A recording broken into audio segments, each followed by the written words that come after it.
de paz que ao despertar de um novo homem nos induz. Te conclama, irmão, de última hora, a ingressar nesta seara de luz. Te conclama, irmão, de última hora, é agora. Então, boa noite aos companheiros, encarnados, desencarnados. Nós vamos hoje tratar desse assunto, a desencarnação de crianças. E dentre todas as dores que o ser humano passa na vida, parece-nos que a separação dos nossos entes queridos pelo fenômeno da morte é um dos sofrimentos mais graves. É o que provoca um luto, muitas vezes permanente. Alguns desses lutos podem nos levar a quadros de depressão.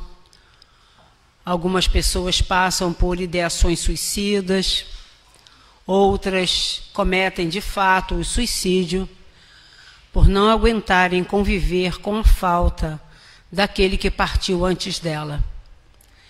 Isso é perfeitamente compreensível devido ao nosso estado de ignorância espiritual ainda.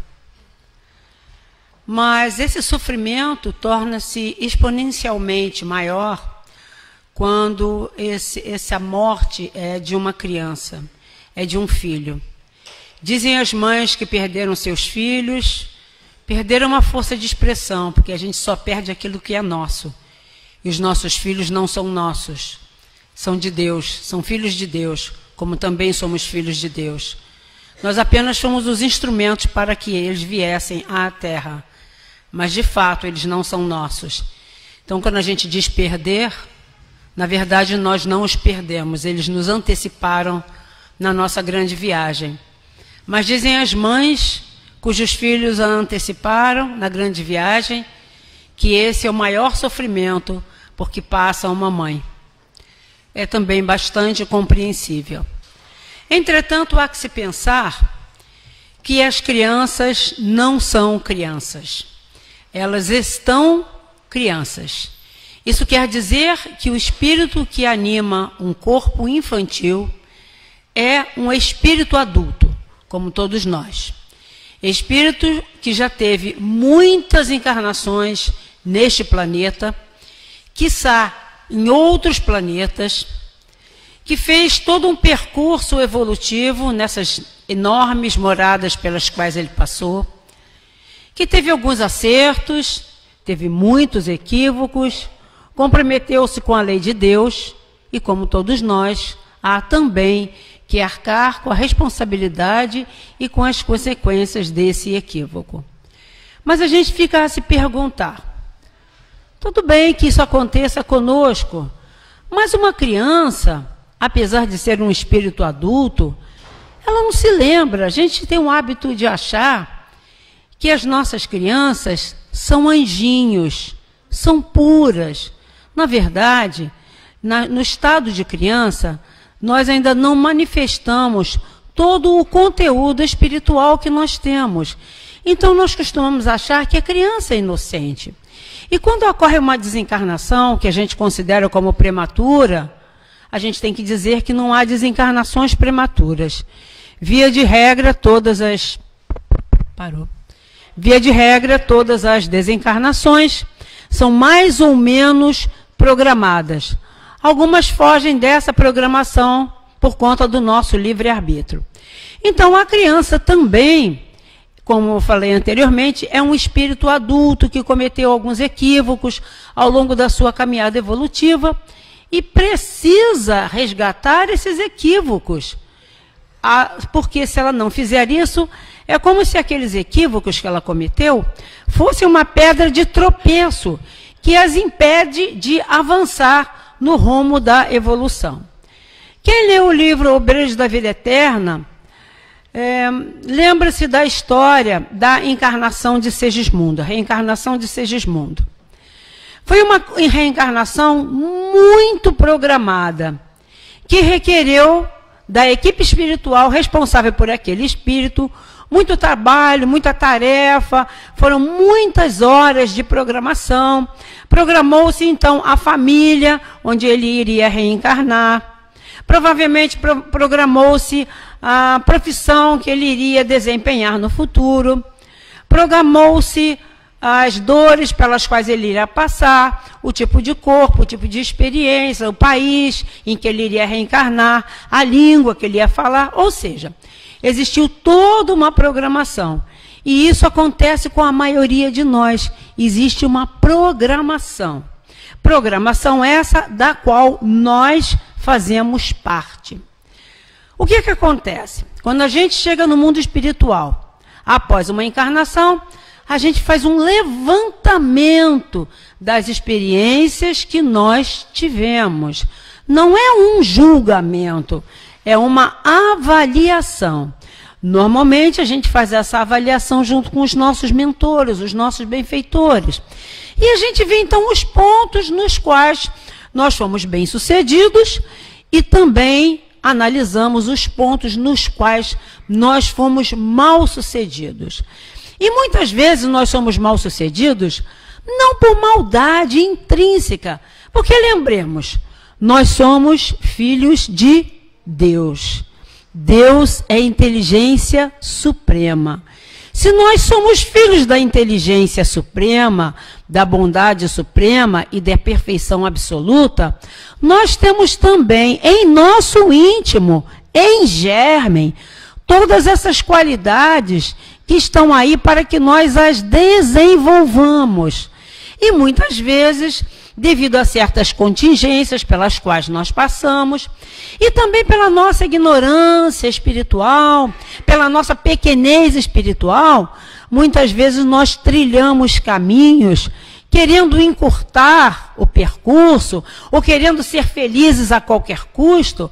Nós às vezes tomamos caminhos, tomamos atalhos, achando que a gente vai se dar bem, que a gente vai chegar primeiro. E na medida em que a gente toma esses atalhos, muitas vezes a gente atropela as pessoas.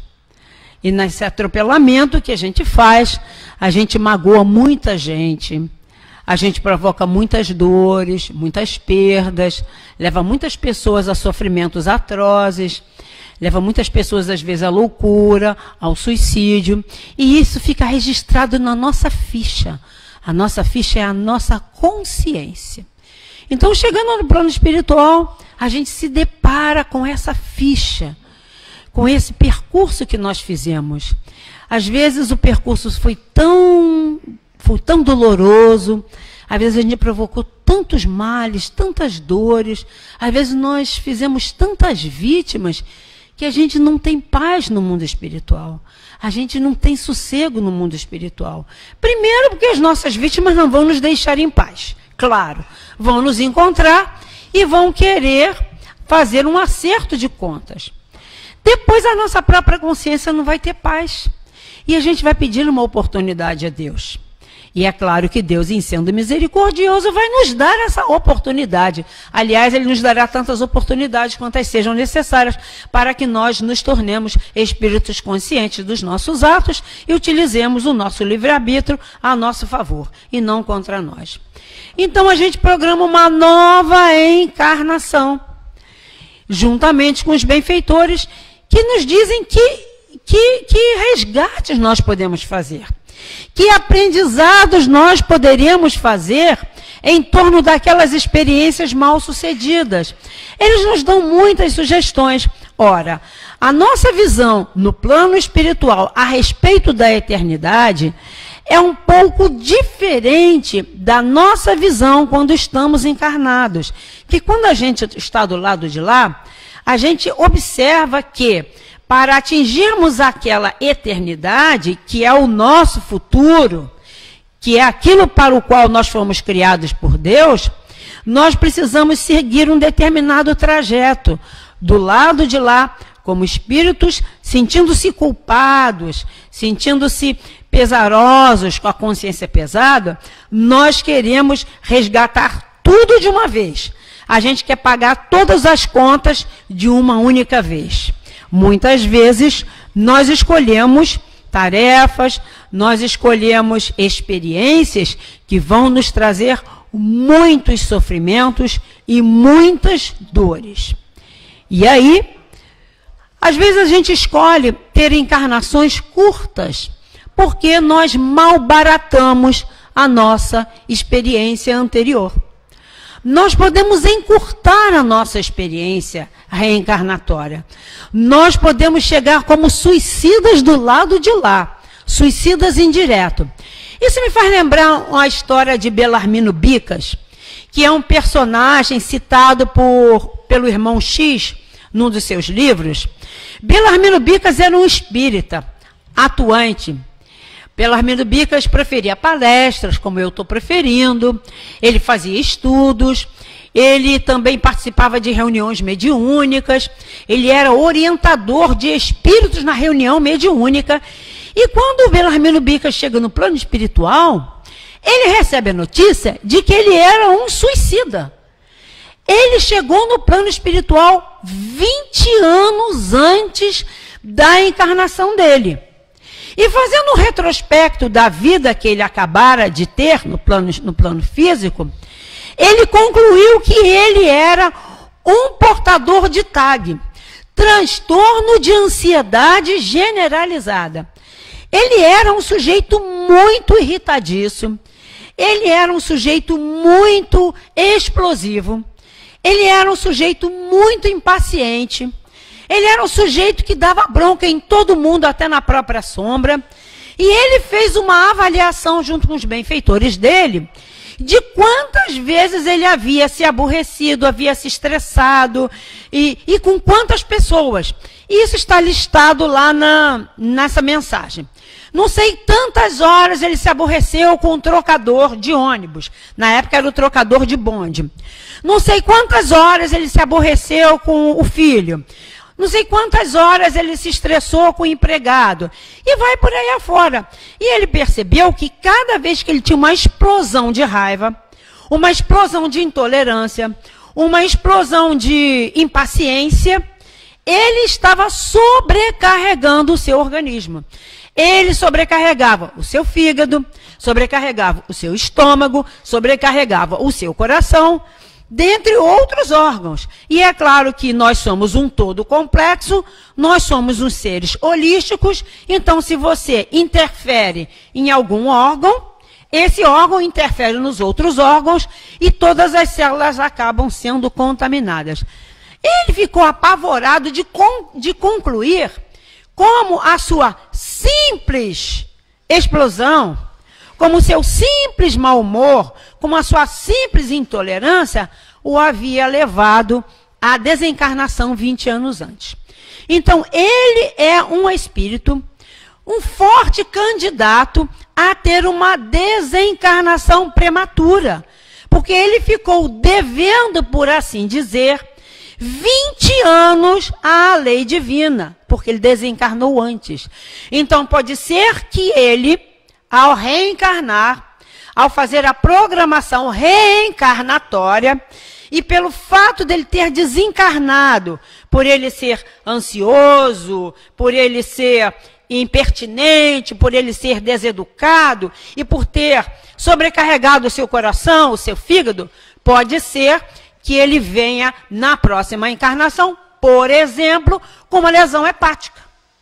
Pode ser que ele venha, por exemplo, com uma lesão cardíaca, que vai levá-lo à desencarnação prematura por essa disfunção orgânica.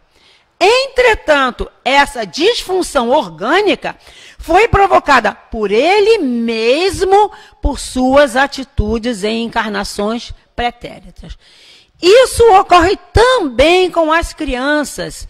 Então, as encarnações prematuras, elas servem como complemento de encarnações que antecederam o período programado pelo plano espiritual, mas elas podem servir, no caso de crianças especificamente, elas podem servir para o aprendizado daquele espírito, naquele tipo de desencarnação, Ou, às vezes, a desencarnação de uma criança serve para o despertamento dos seus pais. Algumas crianças já nascem com sérios problemas de saúde, que requer de seus pais, requer de suas mães, especificamente, muita mobilização, muita dedicação, muito cuidado. E nessa medida, e em contato com a enfermidade de seus filhos, e também em contato com outras mães que tenham seus filhos também enfermos, aquela mãe, aquele pai, aquele familiar compreende que ela não é a única que sofre, que também há outras pessoas que sofrem, que não é só seu filho ou é só sua filha que está passando por aquela prova, mas que também há outras mães e outros pais que sofrem, que há muito sofrimento no ser humano. E quantos pais, a partir dessa experiência, com filhos muito doentes, desenvolvem ou criam grupos de apoio aos pais, e quando seus filhos desencarnam, quantos pais criam obras beneméricas em honra àquele espírito que partiu antecipadamente. E isso beneficia o espírito. Porque o espírito, nós, quando desencarnamos, nós nos sensibilizamos muito quando os nossos entes queridos pensam em nós, oram por nós, desejam que a gente fique bem. Mas nós, espíritos desencarnados, ficamos muito mal quando os nossos entes queridos entram num processo de rebeldia, entram no processo de não aceitação, entram no processo de depressão, de pensamentos ou ideações suicidas. Os espíritos ficam mal.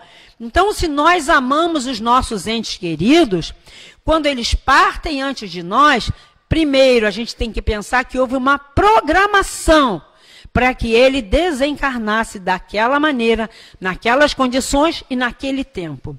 Existem algumas exceções com relação às crianças, e eu vou ler aqui, porque eu peguei essa informação num blog espírita. De acordo, sim, Allan Kardec preocupou-se muito com essa questão das desencarnações chamadas prematuras, e na segunda parte de O Livro dos Espíritos, nas questões 197, 198, 199A, 197, 197A, 198, 199 e 199A, ele deu algumas explicações sobre a desencarnação de crianças. Mas nesse blog está escrito o seguinte, que nem todas as desencarnações de crianças são previstas. Algumas podem acontecer sem que elas sejam fruto de uma previsão ou de uma programação. E eles citam, então, em que casos isso acontece. Pode acontecer por qualquer acidente material, muito próprio da organização humana e das condições precárias da vida planetária, onde o ambiente é hostil e sujeito às mais diversas provações. Pode acontecer por descuido dos pais em relação à saúde dos seus filhos. Pode acontecer por assistência médica deficiente ou inadequada. Pode acontecer por uma insuficiência orgânica, e no caso da insuficiência orgânica, nós poderemos incluir este caso numa programação pretérita daquele espírito para passar por um corpo que tem algum tipo de deficiência orgânica. A criança também pode desencarnar por fatores ambientais decorrentes das condições socioeconômicas. Tirados esses 5 casos, existem, então, as desencarnações previstas, que são aquelas, que eu já falei uma delas, para auxiliar os pais a se desenvolver espiritualmente, ou quando o espírito ele precisa completar uma prova que ele deixou de cumprir em existências passadas. É claro que nos choca bastante quando uma criança ela desencarna em consequência de violência por parte de adultos. Isso nos deixa num questionamento muito grave. Em primeiro lugar, a gente toma partido contra o agressor. A gente quer logo fazer justiça com aquele agressor. Muitos de nós questionamos Deus, porque a criança aparentemente é inocente, ou se ela não é inocente, é um espírito adulto, mas naquele corpo infantil ela está temporariamente esquecida de quem ela é. Então, será que é justo ela pagar por um erro do qual ela não se lembra? Aí a gente volta à questão inicial. Ali está um espírito adulto, consciente de tudo o que fez, temporariamente esquecido daquilo que fez, mas responsável por aquilo que fez. Às vezes o espírito pede para passar pela prova ou por provas, das quais ele foi o autor, em existências passadas, e Deus, em se aproveitando de espíritos que estão numa faixa espiritual, onde eles se colocam como instrumentos do escândalo, Deus, em se valendo dessas pessoas que se colocam nessa condição de instrumento do escândalo, para que o escândalo venha. Ora, é óbvio que Deus não precisa de nós para que sejamos um instrumento do escândalo, para que a lei dele se faça, para que a justiça dele se faça. Ele não precisa de nós. Essa escolha de promover a desencarnação de uma criança ou de qualquer outra pessoa pela violência, pela agressão, pelos maus tratos ou por qualquer outro motivo, já é responsabilidade nossa, enquanto nós nos colocamos como autor dessa desencarnação. E a gente então fica muito preocupado, achando que a criança, ao desencarnar dessa maneira violenta, abrupta, ela sofre muito. Pensemos que Deus é justo, mas Ele é misericordioso também.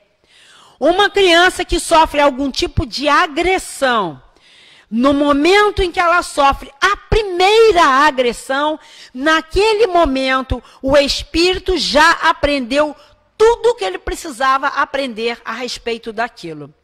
Porque, não sei se os senhores sabem, mas a literatura nos diz que no momento da desencarnação, alguns minutos, alguns segundos talvez antes de que a desencarnação se complete, o espírito recorda. É como se ele pudesse rebobinar uma fita de videocassete. Para os mais jovens, eles nem sabem o que é isso, né? Mas é como se eles pudessem rebobinar rapidamente, muito rapidamente, a fita de videocassete, e em átomos de segundo eles veem toda a vida, e vem várias existências, e vem inclusive a razão que deu origem àquele tipo de desencarnação. Aquilo já é o aprendizado para o espírito. Ele não precisa mais ficar naquele corpo. Ele é desligado imediatamente e, via de regra geral, o espírito não acompanha nem o velório. É claro que ele se ressente muito quando seus pais ou responsáveis ficam com muita raiva, é natural, é humano, que pensam em se vingar, também é natural e humano, isso impacta negativamente o espírito. Mas os benfeitores nos dizem que existem colônias no plano espiritual para albergar esses espíritos que desencarnaram como criança. Alguns espíritos, ao desencarnarem na condição de criança, imediatamente recuperam o seu formato de espírito adulto. O seu perispírito volta à condição de um personagem adulto. Algumas outras crianças não. Cada caso é um caso. A gente não pode generalizar. Digamos que uma criança desencarnou num desses casos não previstos. Não estava programado. Antes dela reencarnar, ela passou por todo aquele processo de restringimento do perispírito, ou seja, o perispírito vai se restringindo de tal forma que o corpo que está sendo gerado se adeque àquele perispírito. Então, o perispírito fica diminuído. Quando aquela criança desencarna na condição de criança, o perispírito está diminuído. Mas se ela desencarnou num desses casos, ela vai reencarnar imediatamente. Quando a gente diz imediatamente, não é no dia seguinte. Talvez alguns meses depois, alguns anos depois, algumas vezes, essas crianças vão reencarnar através da própria mãe. Ou seja, vai ser a filha ou o filho daqueles mesmos pais. E aí, os benfeitores deixam que aquele espírito fique temporariamente na condição de criança, e aí ele participa das colônias espirituais. Ele é recebido muito amorosamente por senhoras, por senhores, por educadores, por evangelizadores, e faz aquele processo. Não se sabe quantos anos ele vai ter que ficar, talvez ele cresça no plano espiritual até a idade em que ele vai reencarnar. Isso me faz lembrar uma história de uma conhecida nossa que frequentava a nossa casa espírita, e o filho dela era uma criança de aproximadamente uns 7, 8 anos, morava ali na praia, ali, no balneário.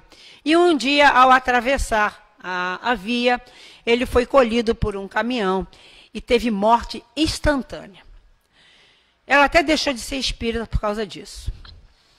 Ficou zangada com os espíritos, com Deus, ficou muito zangada.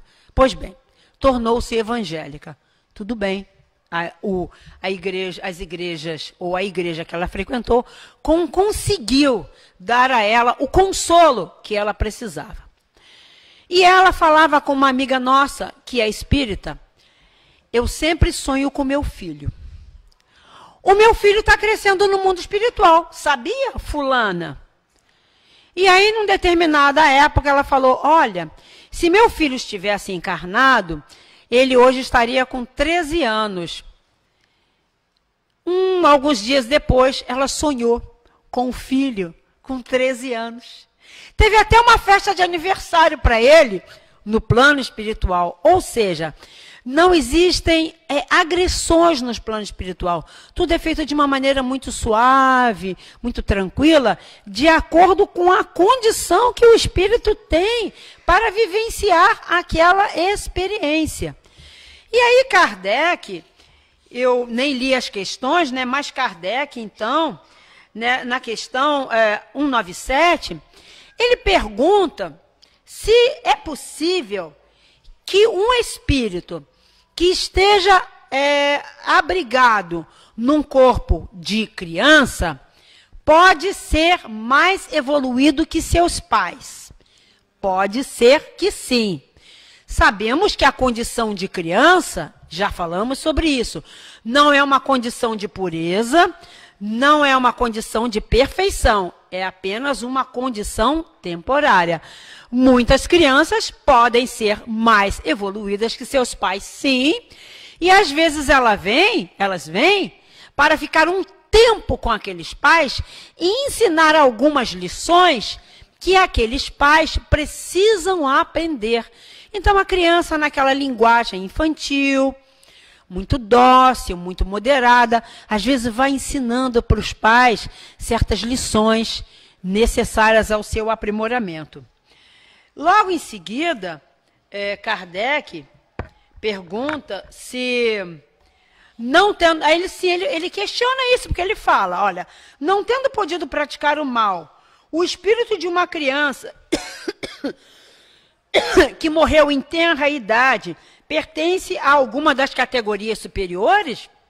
Às vezes a gente acha que a criança é de um patamar superior. Inclusive, quando morre uma criança, o senso comum diz assim: o anjinho foi para o céu.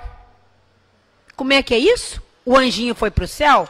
Aí a gente vai lá na questão 199A. quando Kardec pergunta: o que sucede ao espírito de uma criança que morre pequenina? Resposta: recomeça outra existência.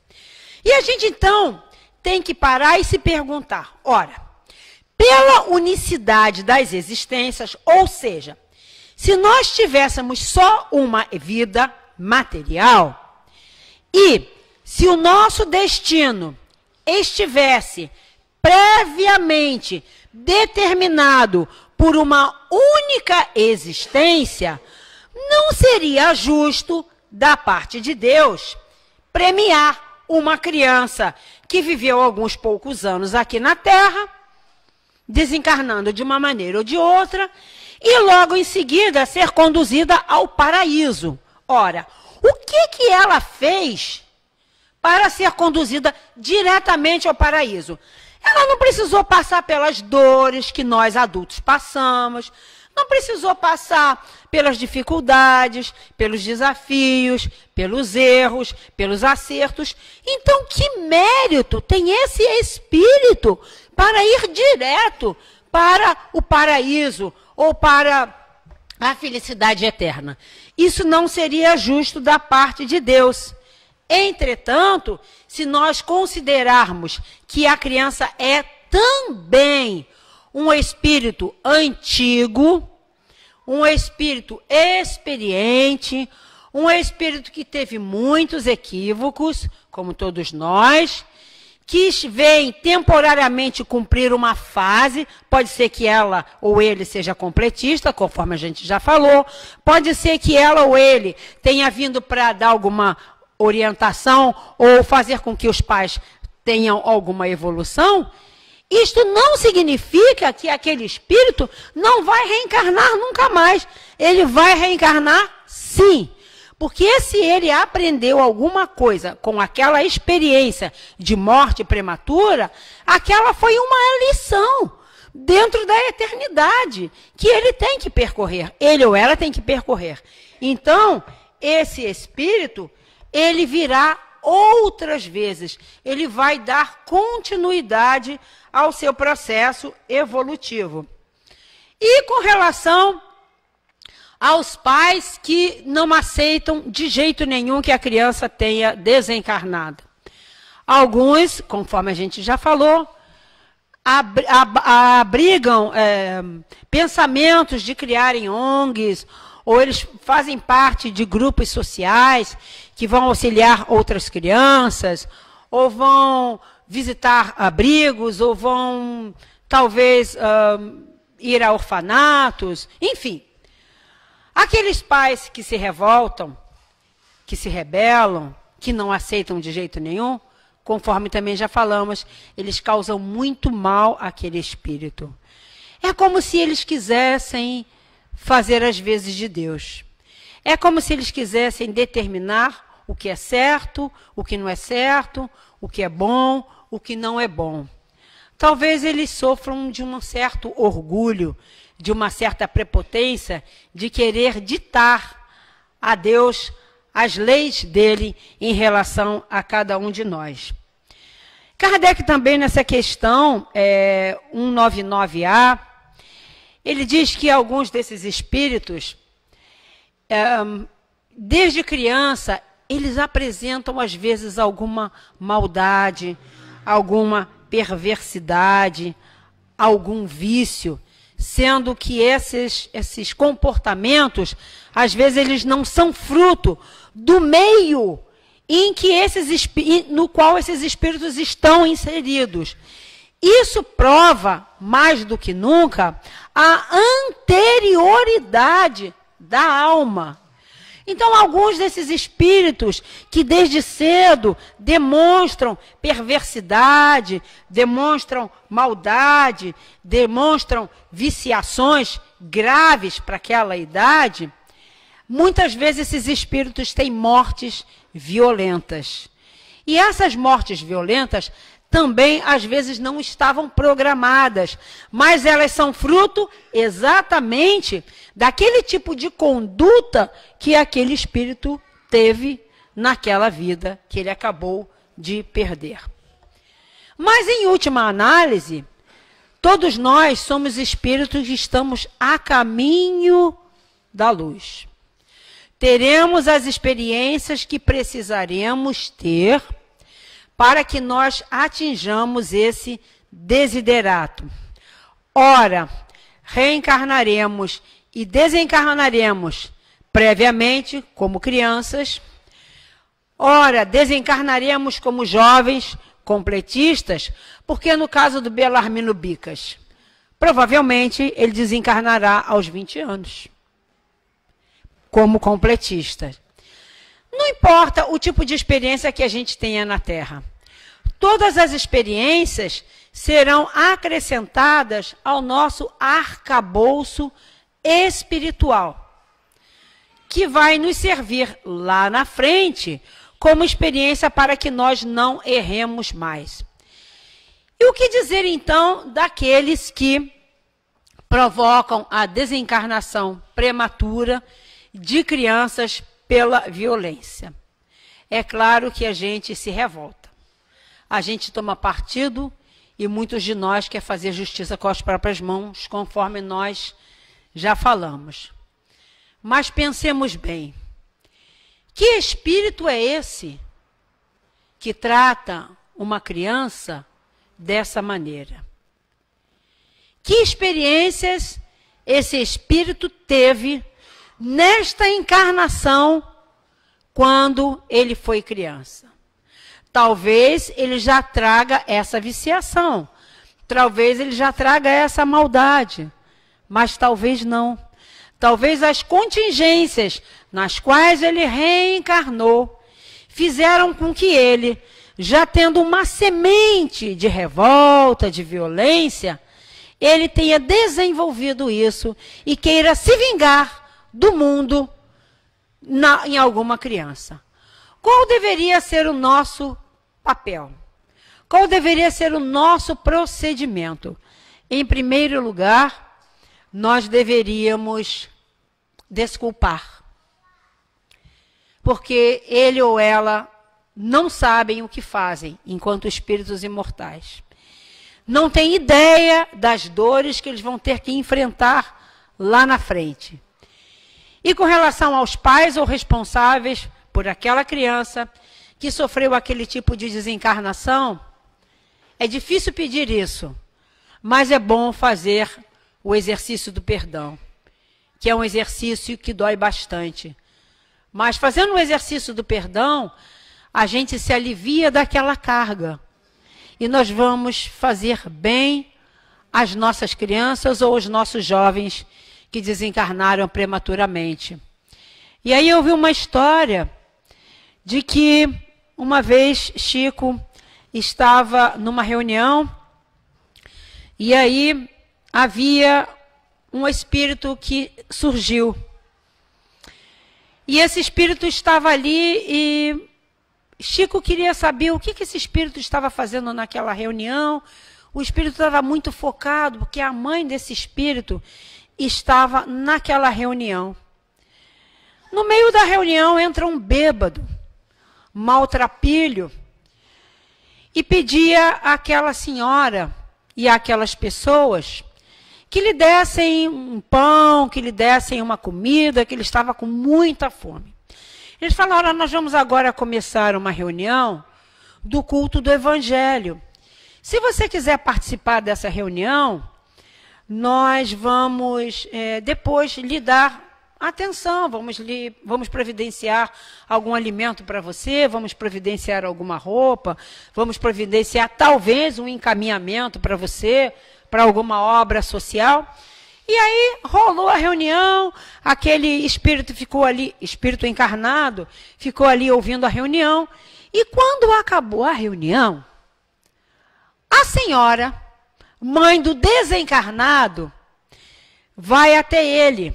Antes disso, ela comentou que o filho havia sido assassinado.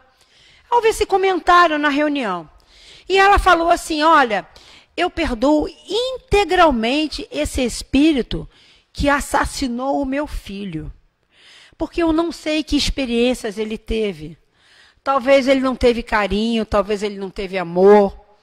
talvez ele não teve uma mãe que cuidasse dele, talvez ele não tivesse condições, por isso ele cometeu esse crime. Eu tenho pena dele, porque, coitado, ele não sabe que tipo de dores ele vai encontrar lá na frente. E aí o bêbado fala, nossa, fui eu que matei o seu filho. Já que a senhora me perdoou, agora mesmo eu vou me entregar às autoridades. Então a gente vê que o perdão dessa mãe... Sim, aí, em seguida, o espírito que havia entrado no início da reunião, o jovem, diz para Chico, eu é que trouxe esse espírito para que minha mãe tivesse a oportunidade de falar para ele que ela o perdoava integralmente e que ele pudesse começar o caminho de volta à casa do pai. Que ele fizesse o caminho de volta à sua própria consciência. Que ele realmente se redimisse perante a sua própria consciência.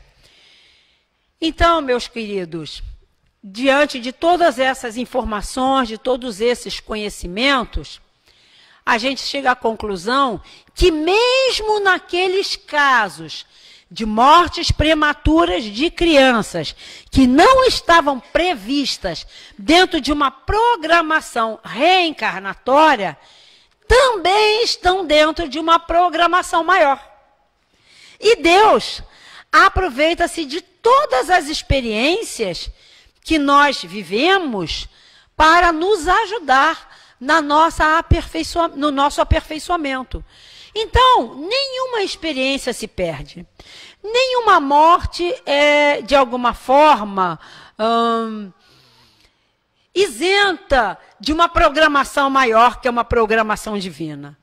Nós, na nossa miopia espiritual, é que achamos muitas vezes que aquela pessoa desencarnou no momento errado. E para nós que somos espíritas, a gente sabe que a morte não existe. Existe a desencarnação. E nós vamos nos encontrar com os nossos entes queridos 100% de certeza. 100% de certeza. Porque Deus é, sobretudo, misericordioso. E existe uma pergunta que algumas pessoas fazem. Olha só. Se eu perdi o meu filho, ainda criança, quando eu desencarnar, eu vou encontrar com ele criança? Ora, se ele não tiver reencarnado, sim.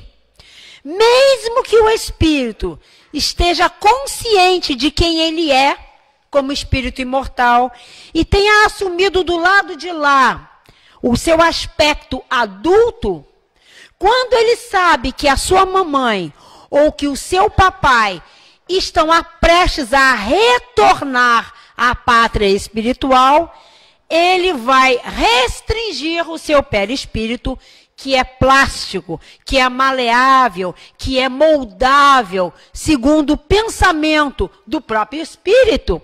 Ele então vai restringir, vai diminuir o seu perispírito, de tal forma que ele se apresente para aquela mamãe, para aquele papai, que acabaram de chegar no mundo espiritual, como aquele filhinho ou aquela filhinha querida que eles enterraram. E aí o amor é que deve conduzir as nossas vidas, sempre. Porque o amor de Deus, o cuidado de Deus, a misericórdia de Deus a nosso respeito é sempre muito grande. Nós não temos noção do quanto nós somos cuidados, do quanto nós somos amados, do quanto os espíritos amigos estão no nosso lado, nos fortalecendo nas nossas lutas. Às vezes algumas das nossas lutas são bem difíceis, mas nós não estamos sozinhos, não estamos abandonados. No auge do nosso sofrimento, da nossa dor, da nossa indignação, que nós possamos nos voltar para Deus, pedir ajuda aos amigos espirituais, pedir ajuda ao nosso benfeitor, que com certeza nós seremos consolados. Eu gostaria de deixar esses 5 minutos que restam para perguntas. Se houverem perguntas e se eu puder responder, eu estou aqui à disposição. Se alguém quiser fazer algum comentário, alguma observação, não?